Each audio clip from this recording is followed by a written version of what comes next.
Hello mga kabibig! Welcome back sa ating bagong YouTube channel. Ito ang pinakamaingay na YouTuber sa lahat ng YouTube. Ako si Kabibig, maglabak-labak o magtabi-tabi ng mga Bisaya. O ito, mao ni ang atong tabian karon. Ang mga kongresista daw ay natakot na. Natakot na at hindi daw pipirma sa impeachment ni VP Sara. Nag-observe na sila ngayon kasi alam na nila kung ano ang mangyayari sa kanila. 2025 was the biggest mistake na ginawa ng mga mga politiko, yung pumirma sa impeachment ni Bibi Sara. Yung ibang politiko hindi na nakapasok ulit. Kaya ang mga politiko ngayon, mga kongresista ngayon ay nag-isip-isip na ano ba talaga, pipirma ba kami or hindi? Paano lang ang aming political career? Baka mawawala na kami bigla na lang sa aming pulisiya ngayon. Parang ay nako, ang ingay-ingay talaga, 'di ba mga kabibig? Nako, kailangan talaga lang mag-isip-isip ngayon. Baka sayang yung political career kasi ang mga tao ngayon pag malaman nila na ikaw ay isa sa pumirma sa impeachment ni Bibi Sara, hindi ka na nabubutuhan. Lalo na sa Visayas at Mindanao. Naku po, palagi nakaplantara yung pagmumukha mo. At ito good news ka, babe. Sina Baste at Pulong Duterte pasok sa top 10 senatorial bet sa 2028. Naku po. Yan na. Hindi pa nga sila nagparamdam. Hindi pa nga sila, wala silang planong tumakbo ng senator. Pero grabe, no? Grabe ang sigaw ng sambayanang Pilipino. Grabe yung gigil nila na makabalik umupo ang mga Duterte.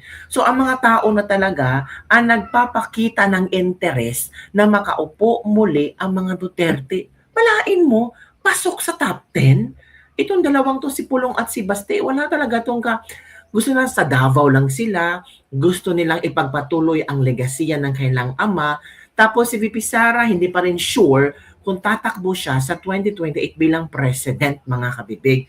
Pero ang mga tao parang hindi na makapagpigil. Parang, nahanap-hanap na namin yung Duterte legacy, yung kamay na bakal.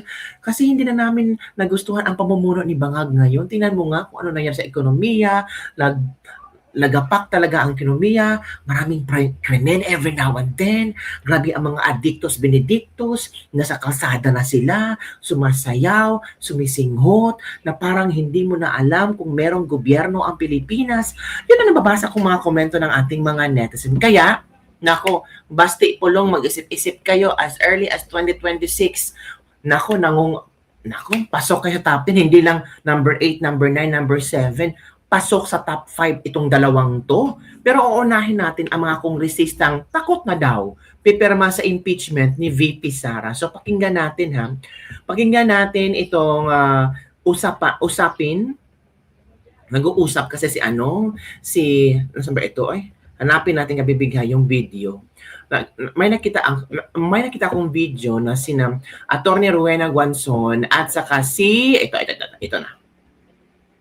Palagay nyo, ano ang nangyayari naman sa impeachment 2.0 nila versus Vice President Sara Duterte? Opo, Attorney Guanzon, ako'y nakikiramdam din pag kami ay nagmemeryenda sa South Lounge. Nakikita ko yung yung kanilang mga body language, opinion na parang parang ayoko na. Ayokong mangyari yung nangyari noong 2025. Pahiya sila. Alam naman natin yung backlash nung mga pumirma yung iba hindi na nakabalik. Oo. So dahil sa galit ng tao, kaya medyo nagdadalawang isip po sila kung sila ay susuporta pa sa impeachment versus VP Sara. Palagay nyo, ano ang nangyayari naman sa impeachment 2.0 nila versus Vice President Sara Duterte? Opo, Attorney Guanzon, ako'y nakikiramdam din pag kami ay nagmemeryenda sa South Lounge. Nakikita ko yung yung kanilang mga natawa si Attorney body language, opinion na parang parang ayoko na. Ayokong mangyari yung nangyari noong 2025. Sino ba yun? Si Dan Fernandez. Dan Fernandez, tumakbong gobernador, talo. Sino ba yung iba? Yung iba nga tumakbo, natalo na, Pero sa tulong ng COMELEC, nanalo ulit. Hiya sila. Oh, alam naman natin yung backlash eh. Nung mga pumirma yung iba hindi na nakabalik. Oo. Oo. So, Dahil sa galit ng tao. Kaya medyo nagdadalawang isip po sila kung Agoy. sila isusuporta pa sa impeachment versus VP Sara. Yan na. Yan na, kunyari lang yan, pag may maleta, pirma agad. A time for them to decide which is which and what is what. Lumaban na lang sila ng parehas, huwag nang daanin sa walang kwentang impeachment. Ibinoto ng milyon yan at kita naman ngayon angat sa survey. Inaabangan namin at tinatandaan ang lahat ng pipirma. O, tingnan kabibiga from El Cruces, lahat ng pipirma ililista namin. Ekes agad yan. Si Benny nga, pinaatras na umabante pa kahit natalo. Uy, nakakatawa yun ha. Sayang ang maleta. Huy, nag-usap ang sinto-sinto daw. Si Ruben Aguanzon at si Congressman Marcolita, mga sinto-sinto daw. Grabe naman. Tingnan mo ngayong mukha mo, ikaw pa ang siguro pinura mga sinto-sinto, mga troll talaga. Ano kaya 1K per comment? Pasalin naman ako dyan. Pero kung tingnan mo yung mga troll account, no, locked sila. Huwag kayong kampante, Atty. Marcoleta, Atty. Guanzon. Malay natin, baka magbago ang isip. May tatak ng mga pumirma, tsaka wala din suhol na dalawang isip na. Depende yan. Magkano, how much, retirement benefits? Allah. Tama, kahit ako, di ako boboto sa kanila itong pipirma sa impeachment kay VP Sara, mga kabibig. Si Benny lang sa kalam, baka naman mahina ang lagay. Bumalik na si Tambalos-Los, pwede na yan. Pero marami nga mga politiko ang nabiktima, hindi naman nabiktima, nakarma ang tawag natin dyan. Nakarma sila sa kanilang ginawa kay VP Sara na kung saan, pumima na impeachment, natalo sa karera. Ang ngayon, goodbye. Di ba mga kabibig? So ikaw kabibig, kung bobotohan mo ba yung mga kongresistang pipirma sa impeachment ni VP Sara? Ano kaya ang yung reaction dyan? And let's proceed to yung grabing good news ngayon, kabibig. Talagang nagpalakpakan ang mga DDS sa latest news ngayon kung saan ito, kabibig. Grabe. Ang Duterte brother. Grabe ang Duterte brother, no? Party sila sa top 10 ng senatorial bet ng 2020. Yan, Duterte brothers Paulo and Baste are now pulling 5th and 6th for senator in 2028 as per Tangere. Basahin natin kabibig ha. Paulo and Sebastian Duterte have placed 5th and 6th in the latest 2028 senatorial preference survey released by Tangere based on the results from a nationwide poll conducted February 2 to 6 among 2,000 respondents using a mobile-based survey platform. Grabe, no? Grabe ang magkapatid na Duterte. Talagang hinahangaan, talagang hinahanap-hanap kita. Parang ganun, makabibig ba? Parang ang mga tao kasi ngayon parang parang nauumay na sa mga BBM, 'di ba? Parang bored na kami, kailangan na yung palitan, kailangan namin ng bago, kailangan ibalik ang Duterte legacy. Parang yun ba, parang nung panahon ng mga Duterte, parang confident silang lumabas sa bahay, confident sila sa pamumuno ni Pangulong Duterte. Davao City First District Paulo Duterte recorded a voter preference of 37.1%, placing him within the 3rd to 7th ranking cluster, si Paulo Sipulong.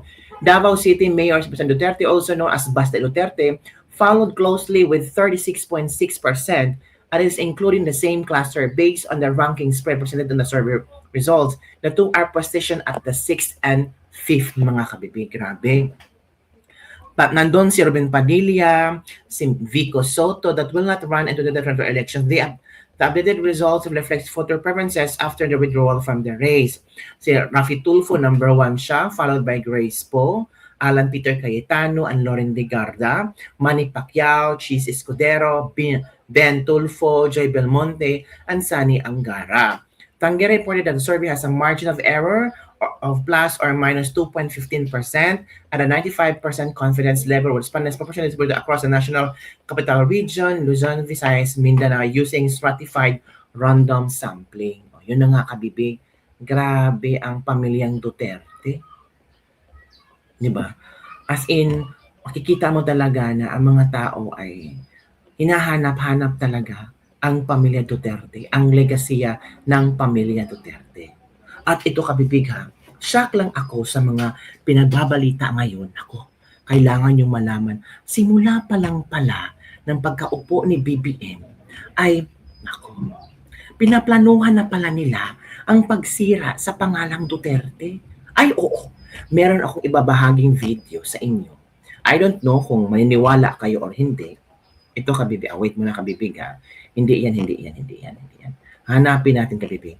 Ibabalita. Propaganda operations laban sa mga Duterte. Campaign propaganda ng administrasyon ni Marcos Jr. at ni Tamba laban sa mga Duterte, pinunduhan ng 400 milyon.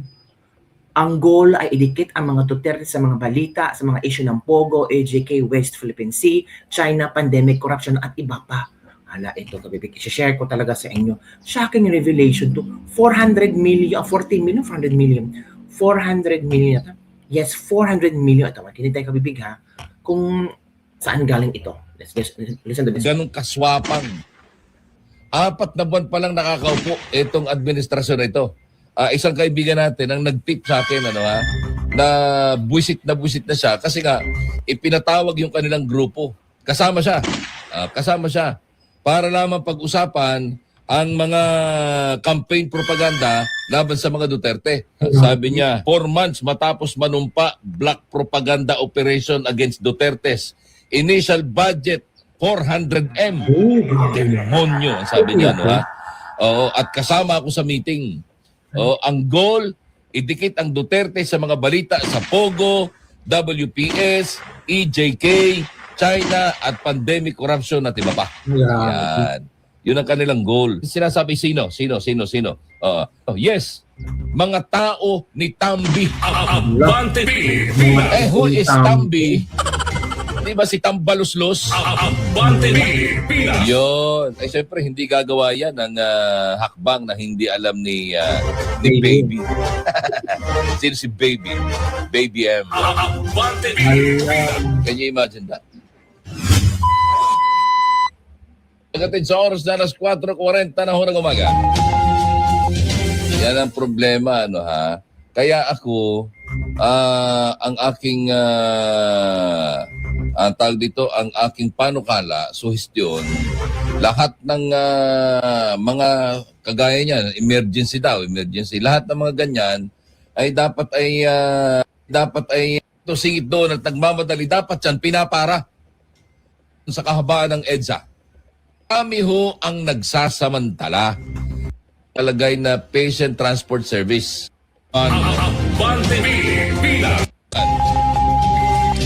Resolusyon ng Sandigang Bayan 6th Division, mga otoridad ng Pilipinas, ang tanong ay, teka muna, at kung ang nawawala, tinahanap ay Maka Duterte, sigurado ang, naging Duterte, ako huli agad dyan, maniwala ka. Di ba? Nagiging reference na lang natin yung ganong sitwasyon dahil tama naman Itanggi man ang itanggi ni Auntie Claire, lahat ng mga bagay na may kaugnayan sa Duterte, fake news. At kung ang nawawala, tinahanap ay Maka Duterte, sigurado ang bilis-bilis makuha, kumahuli. Si Alice Guo, Maka Duterte ba? Hindi, Maka Pogo. Pero dahil yung Pogo, idinudugtong nila doon sa mga Duterte. Hindi ba ga? Kasi naalala ninyo, isang kaibigan natin ang nag-tip sa akin na buwisit na siya kasi nga imagine 4 na buwan pa lang nakakaupo itong administrasyon na ito. Ipinatawag yung kanilang grupo. Kasama siya para lamang pag-usapan ang mga campaign propaganda laban sa mga Duterte with an initial budget of 400 million ba? Sandali i-check ko lang Dali lang. Saan nga ba yun? Dali lang ho gusto ko lang makasiguro. Wala dito. Palagay ko ay nandun sa kabila. Gusto ko lang masiguro na tama yung aking sinasabi. Kasi, di ba? Hanap-hanapin na sandali. Medyo malayo na yun, ha? Mahaba-haba na. Oo, yun ang sabi niya. Ang sabi niya ay, ano tawag dito? 4 na buwan pa lang. Eka, oo. Dali. Tapos, sinabi niya kung ano yung mga gagawin, kung papaano na sisirain itong mga Duterte. Yan. Sabi niya dito, saan na ba yan? Dali. Malayo na eh. Matagal na, ilang buwan na kasi, pero nandito na tayo ngayon sa ating bagong bahay. Sinasabi nga niya, yun. Sabi niya, ngayon ko lang naisip, dapat pala, ay yan, yung mga ganyan. 4 months matapos manumpa, black propaganda operation against Duterte. Grabe. Initial budget, 400M. Uy, Demonyo, 400M? sabi niya, Oo, at kasama ako sa meeting. grabe. Ang goal, idikit ang Duterte sa mga balita sa Pogo, WPS, EJK, China, at pandemic corruption at iba pa. Yan. Yun ang kanilang goal. 400 million. 4 months pa lang nakakaupo. Eka. Wow. Sabi niya, can you imagine that? Ganon katindi. Ganon kaswapang. At sinasabi sino? Bale, yung pakikitungo ni BBM kay BP Sara, yung pagkaupo niya, plastic na pala yun. Oo ka, bibig. Pinaplastic lang na si BP Sara. Tapos yung 125 million confidential funds, it is bait pala yun ni VP Sara para doon simula ng impeachment ni VP Sara. Hala, grabe ka, walang hiya. Pinainan si VP Sara ng 125 million at the end of the year na yun, December. Pinainan si VP Sara ng 125 million. Yun ang ginamit na issue para ma-impeach si VP Sara. So, pagkaupo pala ni BBM, planado na pala nila lahat. So may kimkim na galit si BBM habang eleksyon. So baka planado nila kung mananalo tayo, yung Duterte na yan, yung tatay ni BP Sara, gagawin natin. Pati yung anak ay ipa-impeach natin. So planado na pala yung kapipig. Grabe. Sino? Yes. Tambi. Mga tao ni Tambi. Who is Tambi? Di ba si Tambaluslos? Yun. Siyempre, hindi gagawa yan ng hakbang na hindi alam ni Baby. Sino si Baby? Baby M. Alas 4:48 na ng umaga. Big. Yun. Ang isang 400 million ang ibinayad para masira talaga ang pangalang Duterte. So makonect-connect na natin ba lahat ng mga ginagawa nila? Puro katrayduran. Grabe. So kabibig, ano ang iyong opinion hinggil dito? Sa mga kongresista, natakot na daw, na parang bisaya pa ba na naniid na sila kung pipirma sila or hindi. Kasi kung pipirma ang isang kongresista at merong isang tatakbo siya, tapos may kalaban siya, at yung kalaban na yun ay inendorso ng BP Sara, yun ang panalo. Diba? Yung isang kongresista na pumirma, natural, hindi naman nanalo. Nangyari na yan sa ibang mga kongresistang pumirma. Hindi nanalo talaga. Grabe yung sakit ng mga supporters ng BP Sara. Talagang, hindi, lalo na mga OFW, lalo ang mga aalyansa, binasura ng mga OFW. So mag-isip-isip talaga sila, kabibig. Yun lang, kabibig, ang ating Lislipag-libag for the day. Don't forget to like, subscribe, and share this video para sa mga latest trending news na ating pag-usap-usapan. Grabe. Grabe ang politika ng Pilipinas. Mas nalamangan pa nila ang showbiz. Noon, showbiz ang pinag-uusapan. Ngayon, politika na. Grabe, big. Yun lang, kabibig. Bye everyone. See you next time.